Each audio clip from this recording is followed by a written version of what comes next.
Bienvenue à Ecclésia. Ecclésia, c'est un mot grec que Jésus utilisait pour parler de l'Église. C'est le mot qu'il utilisait quand il voulait dire le mot Église. Ça veut dire rassembler ensemble.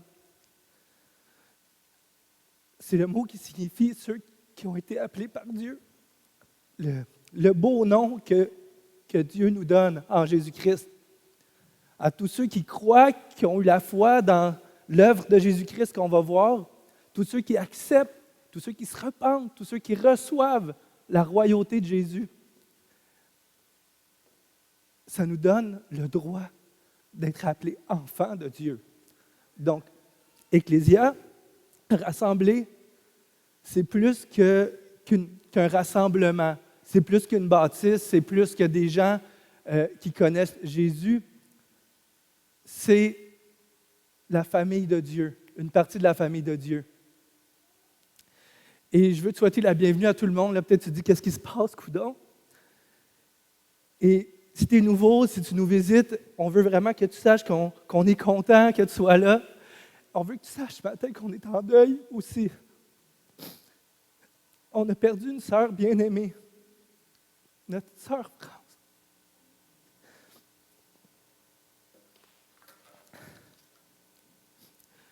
Quelqu'un qui est un étranger complètement par la foi en Jésus-Christ, un étranger devient une sœur bien-aimée, avec tout l'amour puis l'affection qu'on peut avoir.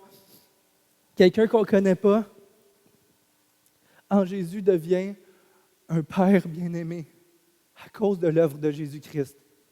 Et ça, c'est Dieu qui vient déposer dans le cœur de ses enfants un amour surnaturel pour qui nous sommes. Tu peux te poser la question des fois sur la foi chrétienne, sur est-ce que c'est vrai Jésus ou comment il est vivant? Bien, je veux vous dire, frères et sœurs, vous le savez les premiers, que l'amour que vous avez pour vos frères et vos sœurs, elle ne vient pas de vous, c'est Jésus qui l'a déposé. Et on pourrait se dire, excusez-moi, je ne veux pas pleurer tout le long. On pourrait se dire aussi, c'est facile, tu sais, je veux dire, je me l'ai dit, tu te l'as peut-être dit, on se le dit dehors, dans la rue, les gens, c'est la mort, hein, c'est un passage obligé, c'est comme ça, c'est la vie, ça fait partie de la vie, mais non, ça ne fait pas partie à long terme du plan de Dieu. Un chrétien va savoir que la mort c'est pas une bonne chose, c'est pas comme un passage obligé, c'est pas une bête sauvage qu'on va essayer d'apprivoiser puis essayer de trouver des choses de belles en elle. Oui, on sait que notre sœur est en haut. On le sait, mais la mort n'est pas quelque chose qui est à long terme prévu pour les enfants de Dieu. Elle ne sera pas là longtemps. Là. Dieu va mettre un terme à tout ça. L'enfant de Dieu, le chrétien, celui qui porte le beau nom en Jésus-Christ, est appelé à bâtir son espérance sur le fait que non, la mort, elle ne sera plus là. Pas juste que la mort ne sera plus là, mais que Jésus a vaincu la mort. Christ est ressuscité par sa toute-puissance. Il vit aujourd'hui. Et notre prédication, ou le mot moderne, notre preach que tu vas entendre, à chacun de nous qui sommes enfants de Dieu, va être que le Christ a vaincu la mort, qu'il a vaincu le péché, qu'il nous a donné sa victoire pour qu'on puisse aller s'asseoir avec lui dans les lieux célestes pour l'éternité, où France, elle est présentement.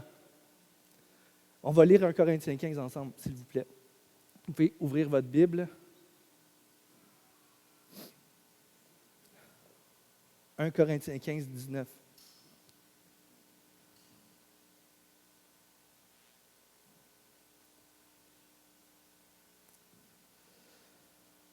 C'est la parole de Dieu. Si tu es nouveau ici, on a bâti notre foi. On apprend à vivre chaque jour en tombant, en se relevant, mais en apprenant à faire confiance à Jésus qui nous parle par sa parole. Et donc, pour nous, ça a une autorité, une grande autorité d'ouvrir la parole et de lire ces mots-là. On les reçoit comme les mots d'un Père de Dieu pour ses enfants. Si c'est pour cette vie seulement que nous espérons en Jésus,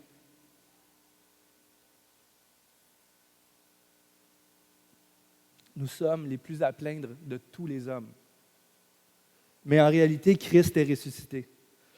précédant ainsi ceux qui sont morts. En effet, puisque la mort est venue à travers un seul homme, c'est aussi à travers un seul homme que tous vivront. Christ, et comme tous meurent en Adam, de même aussi tous vivront en Jésus-Christ. Mais chacun en son propre rang, Christ en premier, puis ceux qui appartiennent à Christ lors de son retour. Ensuite viendra la fin, quand il mettra le royaume à celui qui est à Dieu le Père. Je vais sauter au verset 25, 26. Excusez-moi. En effet, il faut qu'il règne jusqu'à ce qu'il ait mis tous ses ennemis sous ses pieds.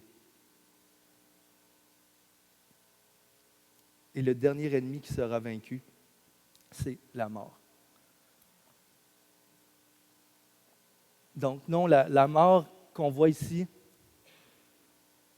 qu'on a hérité d'Adam, d'un seul homme, par le péché, quand il a décidé de désobéir, on est devenu enfant d'Adam, nous, si on existe. C'est qu'on a eu une descendance qui vient selon la parole de Dieu, de notre descendant Adam, et on meurt en lui parce qu'on a hérité du péché quand on est né. Donc, à cause d'un seul homme, tous meurent. Mais ici, ce qu'on vient de lire, c'est à cause de la résurrection de Jésus, tous ceux qui ont la foi en Jésus vont ressusciter. Et il termine en disant que le dernier ennemi à être vaincu, c'est la mort. Donc, ce n'est pas une bête sauvage, comme je te dis, à essayer d'apprendre à vivre avec. On apprend à vivre avec, on se console, on va aller au ciel. La mort, c'est pas beau, mais en même temps, c'est correct. Tu sais. Non, c'est un grand ennemi puissant. C'est le dernier que Christ va écraser puis qu'on ne verra plus jamais. Vos parents, vos arrière-grands-parents qui sont décédés, tes parents qui sont peut-être morts malheureusement, je dis ça avec sensibilité, ou ton frère, ton ami qui sont morts, ils ont été emportés par cet ennemi-là. Ils ont été emportés par la mort. Mais notre message, c'est que Christ a vaincu ça, a vaincu la mort. Il est ressuscité d'entre les morts. Dans Acte 2, c'est marqué que Dieu a brisé les liens de la mort, il l'a ressuscité car il était impossible que la mort le retienne. On va voir aussi Jésus qui dit, quand vous allez détruire ce temple, il dit, je le relèverai en 3 jours. Là, Jésus parle de lui-même en parlant de son corps. Il dit, vous allez détruire ce temple, moi je le relèverai. Ici, c'est écrit que Dieu l'a relevé d'entre les morts, la toute-puissance du Christ par rapport à la mort. Et Jésus, ayant eu la victoire sur la mort, il nous la donne. Jean 6, écoutez ces paroles-là de Jésus. Celui qui mange ma chair et qui boit mon sang a la vie éternelle, et je le ressusciterai au dernier jour. Jean 11. Juste avant, je vais le commenter. Celui qui se nourrit de l'espérance en Jésus-Christ.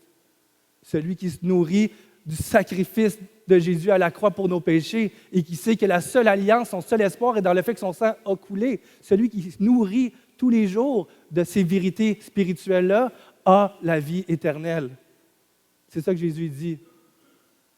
Quand on prend le repas du Seigneur, on ne mange pas le corps du Christ corporellement. On affirme des vérités spirituelles dans les cieux. Dans Jean 11, Jésus parle à Marthe. Son frère Lazare, il est mort. Et Jésus répond en disant, au verset 25, dans Jean 11, il dit, « Je suis la résurrection et la vie. Celui qui croit en moi vivra quand même, il est mort. Et quiconque vit et croit en moi ne mourra jamais. Crois-tu cela? » Marthe est en deuil, son frère Lazare il est mort. Elle va courir près de Jésus, sa sœur Marie aussi, elle va le faire. Et elle dit, si tu avais été là, ça ne serait pas arrivé.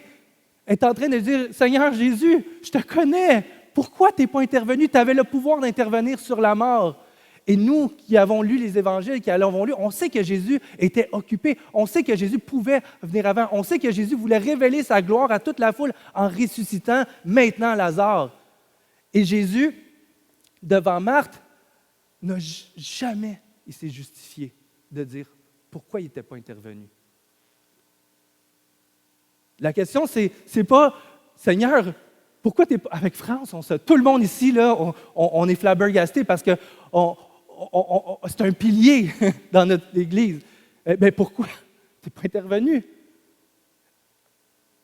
Avec Marthe, il dit, la question que je pose, c'est crois-tu que je ressuscite? Crois-tu que celui qui est en moi ne meurt jamais? La question, ce n'est pas si tu pouvais intervenir, pourquoi tu ne l'as pas fait? Dans la souffrance de Marthe, on sait que Jésus pleure. Il répond un verset plus loin, c'est écrit, Jésus pleura. La souffrance de Marthe, elle était vraie. La souffrance de Marthe, elle aurait même pu être évitée si Jésus était arrivé à ce moment-là, avant que son ami, son frère, Lazare, meure. Mais la question de Jésus, c'est pas, la réponse de Jésus, c'est pas, j'ai fait des guérisons avant, j'étais là-bas, je m'en venais. Inquiète-toi pas, je t'aime, ma sœur. Inquiète-toi pas, je vais les ressusciter. C'est pas ça. La question de Jésus, c'est, crois-tu que celui qui est en moi ne meurt pas? Quiconque vit et croit en moi ne mourra jamais. Crois-tu cela? C'est la réponse de Jésus.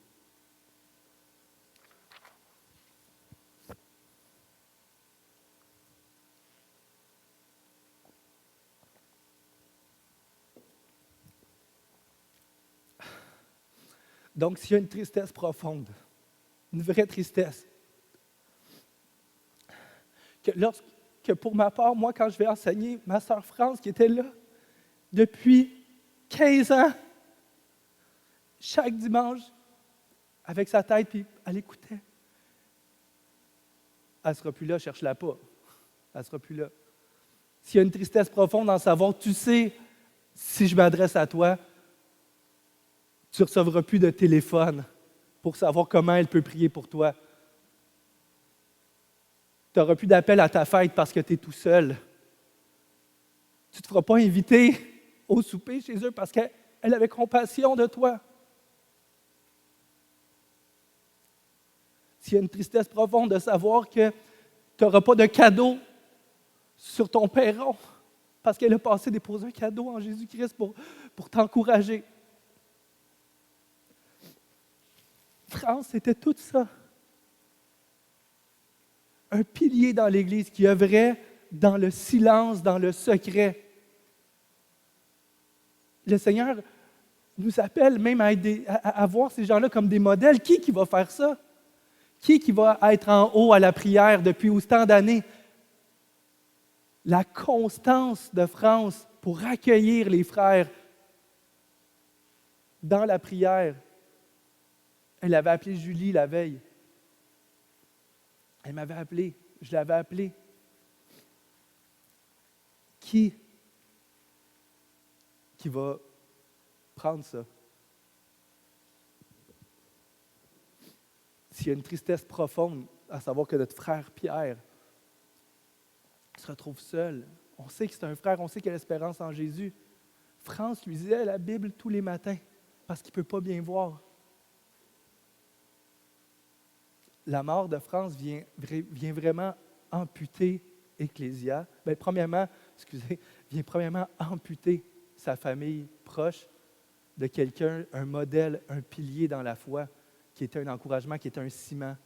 Puis la mort de France vient aussi enlever à Ecclésia un gros morceau, un pilier, un modèle.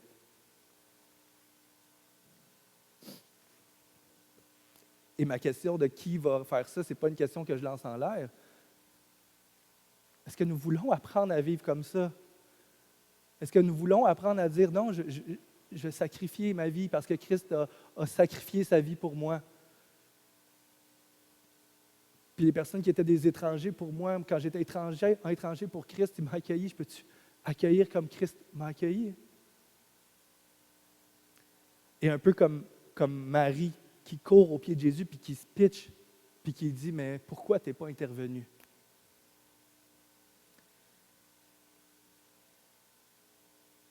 Laissons le Seigneur nous répondre crois-tu vraiment que celui qui est en moi ne meurt pas et qui va ressusciter ses enfants pour la vie éternelle? Et là, la question, c'est paradoxal, parce qu'on a une tristesse profonde, chacun de nous, vous le savez, qui la connaissiez, on a une tristesse profonde. Quand je suis monté sur la scène, j'ai une tristesse profonde, mais j'ai une joie profonde. Vous avez une joie profonde de savoir que notre sœur est avec le Seigneur. C'est la même chose, je veux dire, ça ne tourne pas autour de France, mais avec Marthe et Marie, Jésus est en train de consoler Marthe et Marie en disant « Oui, je sais que tu souffres à cause de lui, là. Mais est-ce que tu crois que oui, il n'est pas mort puis que je vais le ressusciter? » Et il voulait prendre soin des cœurs en sachant qu'on est sensible, en sachant qu'il nous a créés des êtres émotionnels, que la mort ne fait pas partie du plan à long terme. Il sait, le Seigneur, comment ça nous challenge, comment ça peut nous détruire, le deuil. Donc, à travers ça, on a une joie profonde. Parce que la question, c'est pas qui va voir le Seigneur, qui va se présenter devant Jésus. La question, ça va être quand tu vas te présenter, quand toute chair sur la terre va avoir à se présenter face au roi des rois. C'est ça la question. On a une joie profonde dans notre sœur, sachant qu'elle avait reçu l'Esprit de Dieu, qu'elle avait reçu la nouvelle naissance par la grâce de Dieu, qu'elle s'était repentie, qu'elle avait compris que le Christ était mort pour elle. On a une joie profonde. La question, ce n'est pas qui seulement va voir le Christ. C'est quand tu vas le voir, la question. Apocalypse 5, 7. De la part de Jésus-Christ, le témoin fidèle, le premier-né d'entre les morts et le prince des rois de la terre, à celui qui nous aime, qui nous a délivrés de nos péchés par son sang et qui a fait de nous un royaume de sacrificateurs. On va parler de prêtres ici. Il a fait de nous un royaume pour le célébrer, pour lui donner des sacrifices spirituels. Et à lui soit la gloire et la puissance au siècle des siècles. Amen. Voici, il vient sur les nuées, et tout œil le verra, même ceux qui l'ont percé. Et toutes les tribus de la terre se lamenteront à cause de lui. La question, ce n'est pas qui va voir le Christ Jésus. Tous vont le voir. Et oui, il va y avoir des lamentations. Et on va juste un petit peu plus loin dans Apocalypse 7, c'est écrit, « Après cela, j'entendais une voix, et voici, il y avait une grande foule que personne ne pouvait compter, de toute nation, de toute tribu, de tout peuple et de toute langue. Elle se tenait devant le trône de l'agneau, qui est le trône du Christ, revêtu de robes blanches et de palmes dans les mains, et il criait d'une voix forte en disant, « Le salut est arrivé, est à notre Dieu qui est assis sur le trône, et à l'agneau. » Ce n'est pas qui va voir Jésus, tous le verront. Il va y avoir deux réactions. Des lamentations. Toutes les tribus de la terre se lamentent. Et ici, c'est marqué que toutes les tribus de la terre vont le louer pour son royaume qui est arrivé. À tous ceux qui croient en son nom, elle a donné le pouvoir de devenir enfants de Dieu, lesquels sont nés non de la chair ni de la volonté de l'homme, mais de celle de Dieu.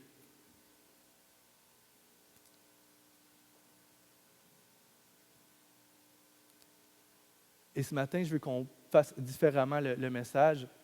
Je vais inviter, moi, l'équipe qui va chanter un chant en l'honneur de Dieu, certainement, parce qu'on va louer à notre Seigneur qui est au ciel. Mais moi, j'ai eu un chant dans mon cœur par rapport à ce qui s'est passé depuis le début de la semaine. C'était « Voir mon Sauveur face à face ». Où on sait tous, je pense qu'on y a tous pensé ici, que France, elle venait aussi faire a cappella le chant pour dire « Voir mon Sauveur face à face ».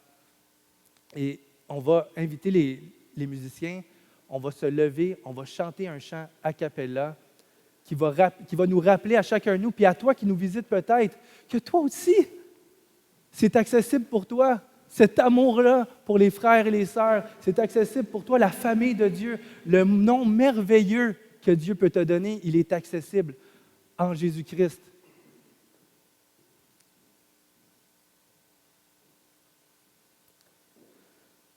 Et moi, je vais descendre en bas. Venez ici.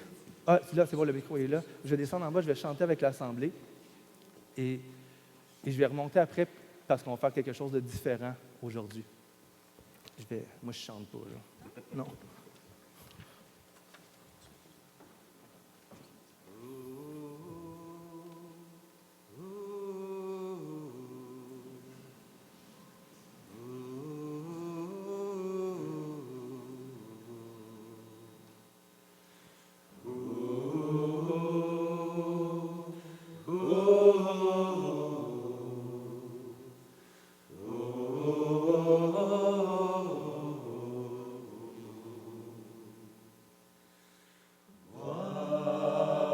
Sauveur face à face, voir Jésus dans sa beauté.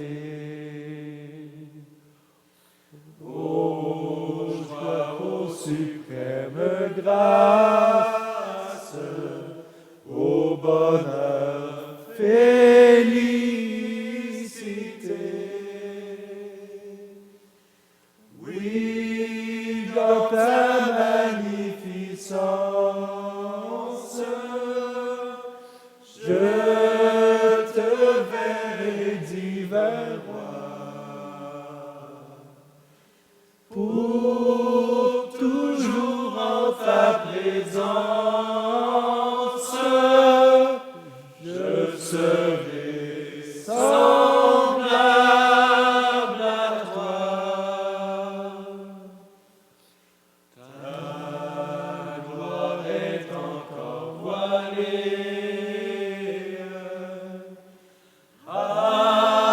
d'un voile ensanglanté.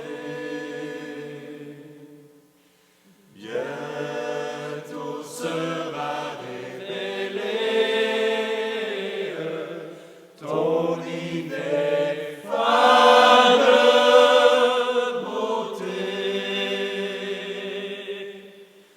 Oui, dans ta magnificence, je te verrai, divin roi, pour toujours en ta présence, je serai semblable à toi. Oh, quel transport d'allégresse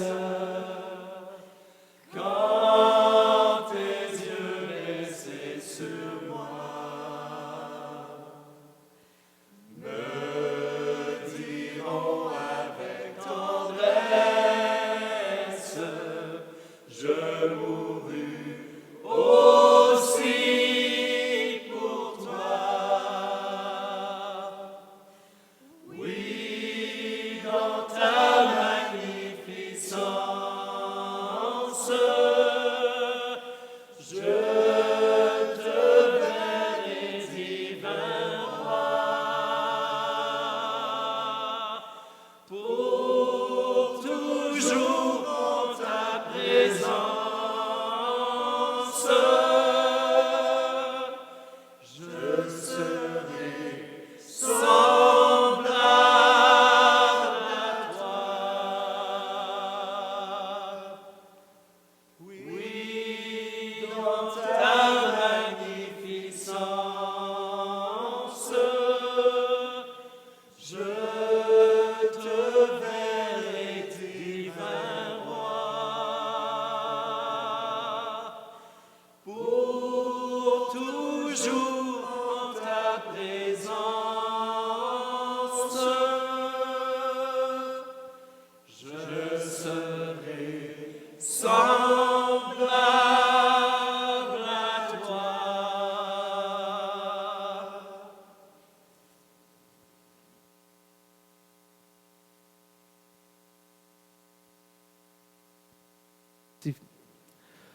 Frère, à celui qui règne au siècle des siècles. France est un pilier de prière ici. Elle est un modèle pour beaucoup de gens une mère dans le Seigneur, une mère biologique aussi, une épouse fidèle. Et j'ai pensé qu'elle aimait vraiment les temps de prière. Et pour honorer un peu sa mémoire, ce que je voudrais qu'on fasse aujourd'hui, c'est qu'on se sépare. Je sais que ça peut sortir des gens de leur zone de confort. Si tu es nouveau, il n'y a personne qui va t'obliger à prier. Mais si tu es curieux, tu es vraiment bienvenu de voir comment on prie ensemble, comment on s'adresse à Dieu. Et je vous demanderai de faire des groupes d'environ 10 personnes. On va prendre un temps de prière ensemble. Et si toi, tu sais que tu as déjà animé un peu des discussions, des trucs comme ça, c'est vraiment à toi de guider les gens un peu dans la prière, de dire on va commencer à prier, on va se tourner vers Dieu ensemble. Donc, on va faire ça. Et vers 11 heures, les enfants vont descendre et on va chanter des louanges au Seigneur ensemble. Donc, on peut faire ça dès maintenant. Vous pouvez défaire les chaises, là. Faites des ronds. On va prendre des temps de prière ensemble, un temps de prière ensemble jusqu'à la fin.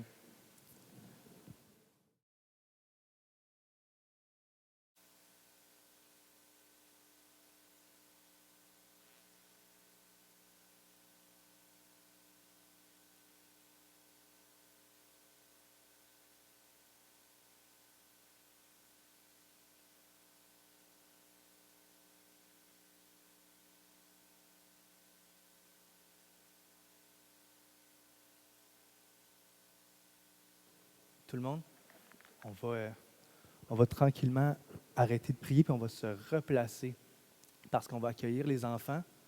Euh, on, on va accueillir les enfants qui vont descendre, on va faire des chants avec eux. Euh,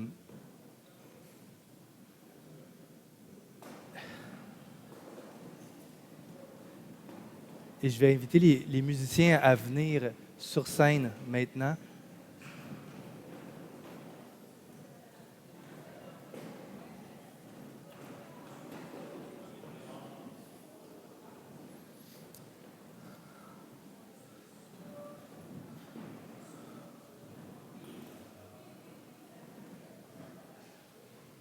Je vais lire un texte qui va nous servir de réflexion pendant que les enfants descendent. Et c'est l'endroit dans la Bible où moi, personnellement, je préfère comment l'Évangile est écrit. La bonne nouvelle qui nous est adressée, le pardon des péchés en Jésus-Christ. Et je veux qu'on lise ça ensemble parce que en réalité, c'est la seule vérité objective qu'on va annoncer, que Dieu a envoyé son Fils mourir pour des pécheurs comme nous. Et je vais vous lire dans Acte 10. Comme je vous dis, pour moi, c'est un des endroits les plus clairs que je n'ai pas besoin de commenter, qu'on va comprendre l'œuvre de Jésus et l'espérance que nous avons. Vous savez comment Dieu a déversé une onction de Saint-Esprit de toute puissance sur Jésus de Nazareth, qui allait de lieu en lieu en faisant le bien et en guérissant ceux qui étaient sous la domination du diable, parce que Dieu était avec lui. Nous sommes témoins de tout ce qu'il a fait dans le pays des Juifs et à Jérusalem. Lui qu'ils ont tué en le clouant sur la croix. Dieu l'a ressuscité le 3e jour. Il a permis qu'il apparaisse, non à tout le peuple, mais aux témoins choisis d'avance par Dieu. À nous qui avons mangé et bu avec lui après sa résurrection. Jésus nous a ordonné de prêcher au peuple et d'attester que c'est lui que Dieu a désigné juge des vivants et des morts. Tout prophète rend témoignage que tous qui croient en lui reçoivent par son nom le pardon des péchés. On va attendre les enfants en se recueillant sur ce qu'on vient de lire. Et quand ils vont arriver, on va les accueillir et on va chanter avec eux.